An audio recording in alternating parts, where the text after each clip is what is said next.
ముఖ్యమంత్రి గారి యొక్క చిత్తశుద్ధి ఏంటో ఆయన చేతల్లో చూపించారు. రెండో సంతకమే రాష్ట్ర వ్యాప్తంగా అమాయక రైతులు, భూమి హక్కుదారులు ఎవరైతే ఉన్నారో వాళ్ళందరూ కూడా మా భూమి మళ్ళీ జగన్మోహన్ రెడ్డి ప్రభుత్వం వస్తే మా భూములు మా ఆస్తులన్నీ కొట్టేస్తారనేటువంటి భయభ్రాంతులు గురవుతున్నటువంటి సమయంలో ల్యాండ్ టైటిలింగ్ యాక్ట్ పేరుతో కొత్త చట్టాన్ని తీసుకొచ్చినటువంటి ల్యాండ్ టైటిలింగ్ యాక్ట్ని రద్దు చేస్తూ ముఖ్యమంత్రి చంద్రబాబు నాయుడు గారు పెట్టినటువంటి రెండో సంతకం ఏదైతే ఉందో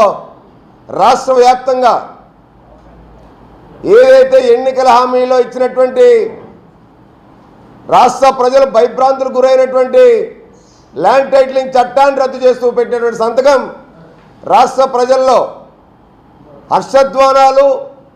ఆనంద డోలుగుల్లో ముంచెత్తాయి. అలాగే